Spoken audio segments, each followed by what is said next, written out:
Salam Skapsa Bisa, santun menuju prestasi dalam kompetensi. Baiklah pelajar Skapsa, pada mata pelajaran PPKN kelas 10 semester genap, hari ini kita akan membahas tentang hubungan struktural dan fungsional pemerintah pusat dan daerah. Nah, bagaimana pelaksanaan pemerintahan di Indonesia? Mari kita simak materinya berikut ini.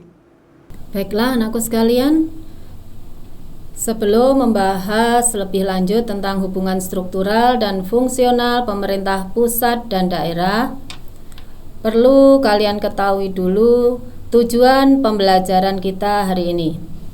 Yang pertama, peserta didik dapat mendeskripsikan desentralisasi atau otonomi daerah dalam konteks NKRI. Yang kedua, peserta didik dapat mendeskripsikan kedudukan dan peran pemerintah pusat. Ketiga, peserta didik dapat mendeskripsikan kedudukan dan peran pemerintah daerah. Sedangkan yang keempat, peserta didik dapat menganalisis hubungan struktural dan fungsional pemerintah pusat dan daerah. Nah, kita mulai pada pembahasan materi yang pertama, yaitu tentang desentralisasi atau otonomi daerah dalam konteks Negara Kesatuan Republik Indonesia. Di sini yang saya artikan dulu tentang pengertian otonomi daerah. Apa itu otonomi daerah?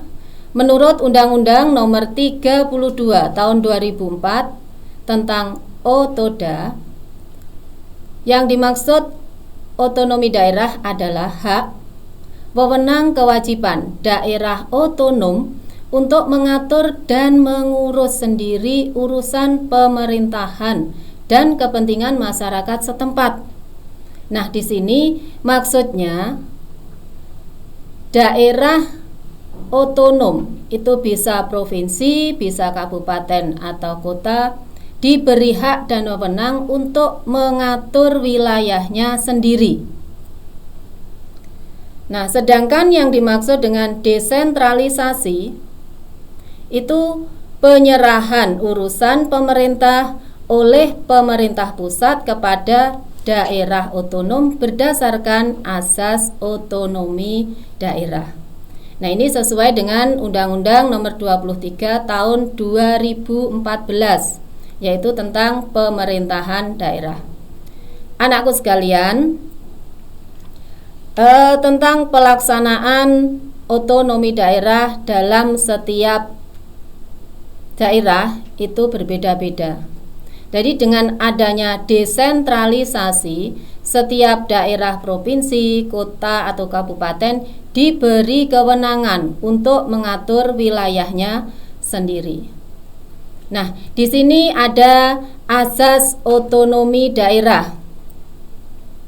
Ada 3 yang dimaksud asas otonomi daerah, itu adalah asas desentralisasi.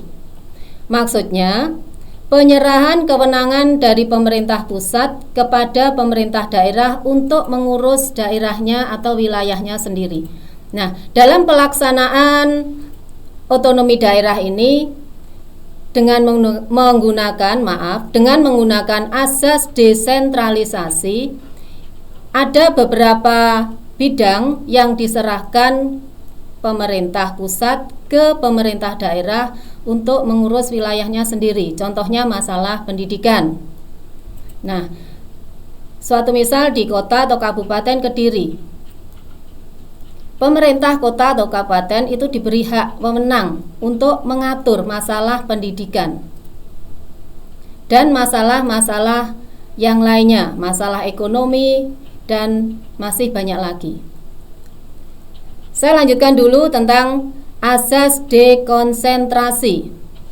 Ini juga hampir sama maksudnya, pelimpahan sebagian urusan pemerintah yang menjadi kewenangan pemerintah pusat kepada gubernur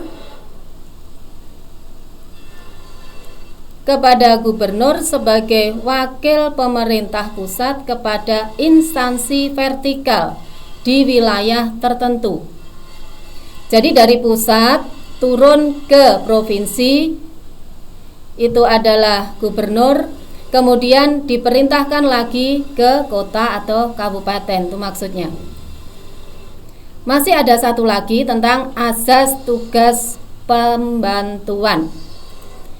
Maksudnya penugasan dari pemerintah pusat kepada daerah otonom untuk melaksanakan sebagian urusan pemerintah dengan kewajiban mempertanggungjawabkan yang menjadi kewenangan pemerintah pusat. Suatu misal saya contohkan tadi tentang masalah pendidikan.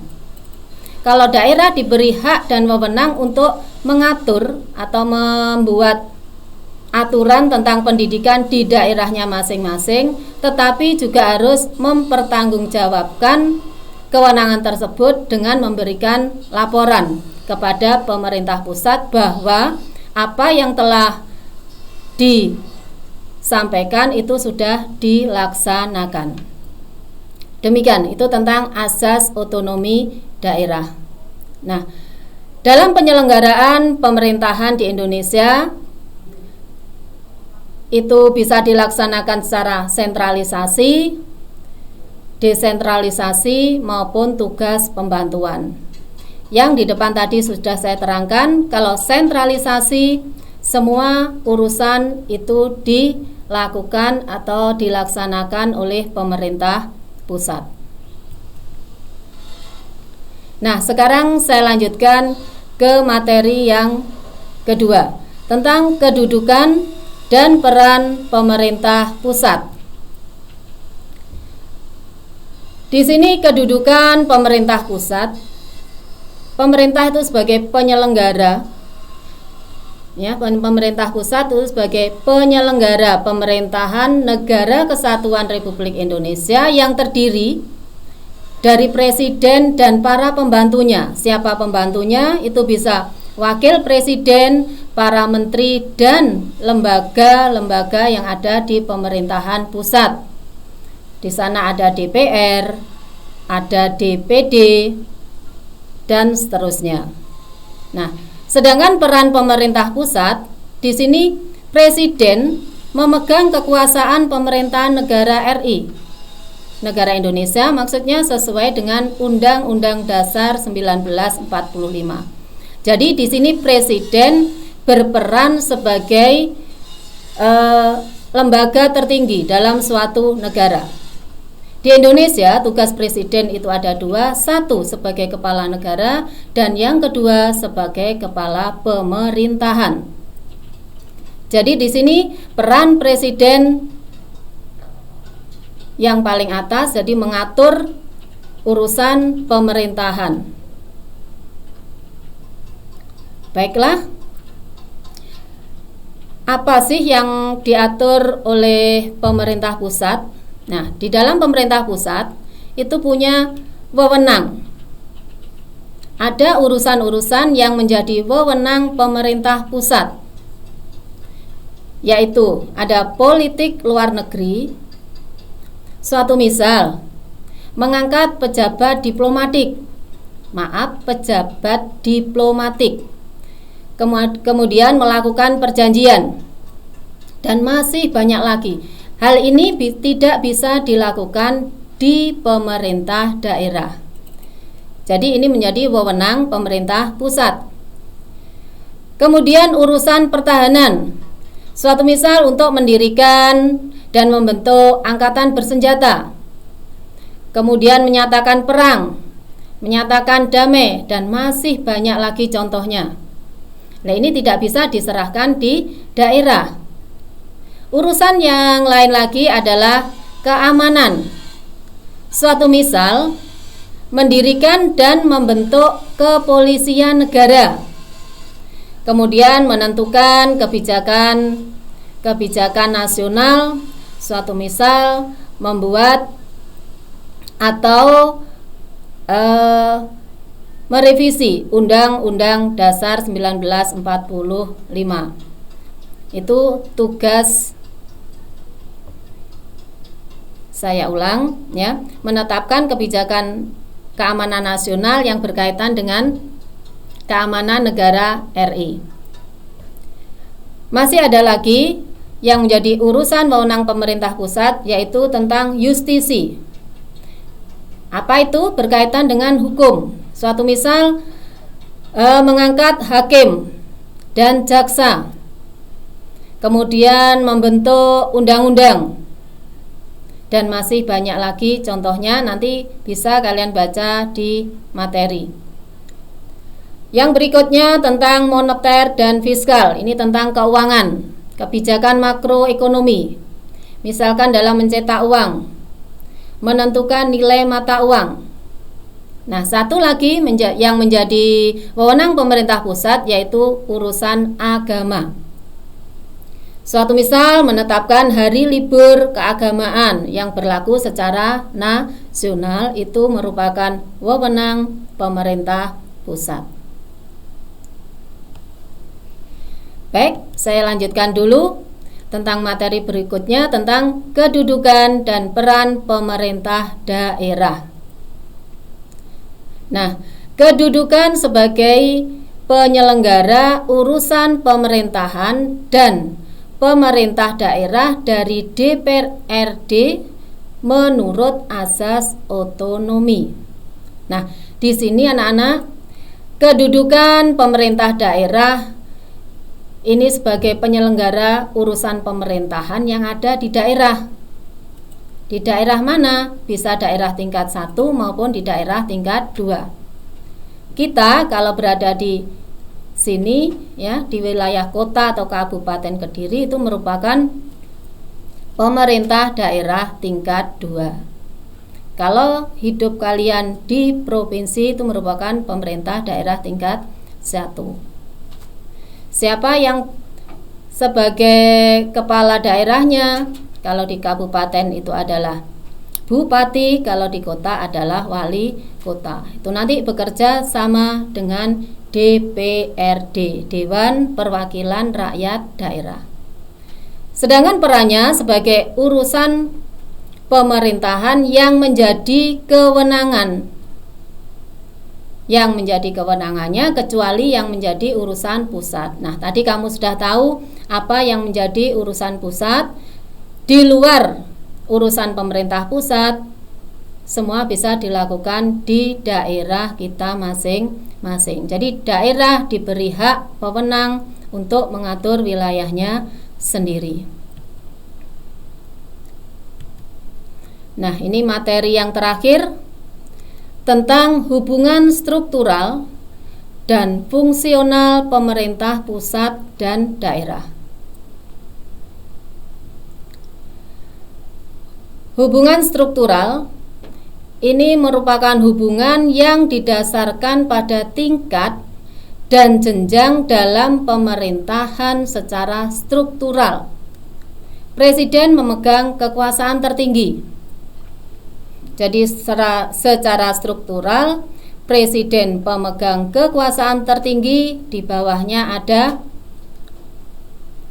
Menteri Dalam Negeri, kemudian di bawahnya lagi ada gubernur, turun lagi ada bupati atau wali kota, kemudian ke bawah lagi ada camat.